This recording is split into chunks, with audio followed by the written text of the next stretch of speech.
आखिर India government ने AI को क्यों रोका? सोचिए जरा, एक मशीन लिख सकती है, बोल सकती है, वीडियो बना सकती है, इमेज जनरेट कर सकती है और अब इंसान की इज्जत भी कॉपी पेस्ट कर सकती है। आज का सवाल ये नहीं है कि एआई पावरफुल है या नहीं, बल्कि आज का सवाल ये है कि एआई पे कंट्रोल किसका होना चाहिए, सोसाइटी का या टेक्नोलॉजी का। इसी सवाल के बीच इंडिया ने आज एक बहुत बड़ा एक्शन लिया है एआई जनरेटेड ऑप्शंस और लीगल कंटेंट के खिलाफ। ग्रोक एआई जैसे प्लेटफॉर्म पर जब एडल्ट ऑप्शंस, इलीगल चीजें बनने लगी तो एक रेड लाइन क्रॉस हो गई। उस व्यक्ति की तो जिंदगी ही तबाह हो गई जिसके साथ ये स्थिति बनी है, जिसका ये हाल हुआ है, जिसकी इमेज पूरी दुनिया में खराब हो गई है, पूरी उसकी इज्जत की ऐसी तैसी हो गई है। सिर्फ टेक्नोलॉजी का इशू नहीं रहा, ये लॉ, इथिक्स एंड उससे भी ज्यादा ह्यूमन डिग्निटी का इशू बन चुका है।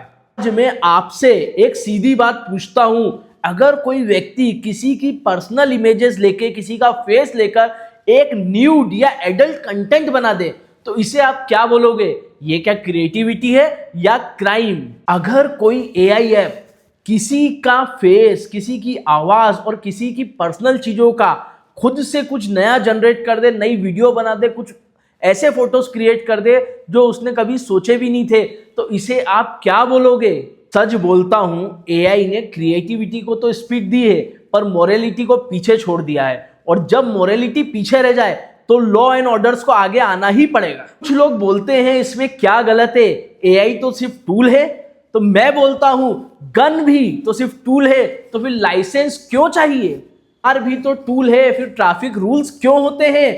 टूल जब ज्यादा पावरफुल बन जाए तो रूल्स तो होना ही चाहिए, और अगर उसमें किसी भी प्रकार का कोई रूल नहीं है तो वो बहुत ज्यादा खतरनाक और घातक बन जाते हैं। एआई आज इतना पावरफुल हो चुका है कि वो सिर्फ फोटोज या वीडियोस नहीं बनाता, वो रियलिटी को डिस्ट्रॉय कर रहा है, वो फेक चीजें बना रहा है, जैसे एक video, fake images, deep sense और ऑप्शंस वीडियोस। ये सब क्या है? ये क्या हो रहा है हमारे देश में? कल को कोई बोलेगा कि ये तुम ही हो और तुम पूरी लाइफ अपनी बिगाड़ दोगे यह साबित करने में कि ये मैं नहीं था, ये मेरे साथ गलत हुआ है, मेरे साथ फ्रॉड हुआ है। ये आज किसी के साथ भी हो सकता है। हो सकता है कल को आपके घर में कोई व्यक्ति को ऐसा हो जाए तो आप क्या करेंगे? तब आवाज उठाएंगे? इससे अच्छा है कि आज ही आप उसके खिलाफ आवाज उठाइए। सिर्फ सेलिब्रिटीज की प्रॉब्लम नहीं है, यह एक आम नागरिक की अब समस्या बन चुकी है। कल को कोई भी लड़की, कोई भी स्टूडेंट्स, कोई भी व्यक्ति पब्लिक शेमिंग का शिकार हो सकता है। फिर लोग बोलेंगे ये एआई ने बनाया, तो फिर क्या होगा? नुकसान तो रियल है, ट्रॉमा तो रियल है। ये इंडिया का स्टैंड बिल्कुल क्लियर है, टेक्नोलॉजी फ्री हो सकती है पर जिम्मेदारियां नहीं। एआई का काम है हेल्प करना, किसी को हार्म करना नहीं। लेकिन जो एप्स या जो कंपनियां ये बोलती है ये काम हमारा नहीं, ये उसने किया, तो मेरा कहना है अगर जहर बनाने वाली कंपनी ये बोले कि ये तो पीने वाले की गलती है, हमारी कोई गलती नहीं, तो ये क्या सही होगा? कुल गलत होगा। जिम्मेदारियां दोनों की होती है, बनाने वाले की भी और चलाने वाले की भी। आज दुनिया एक क्रॉस रोड पे खड़ी है।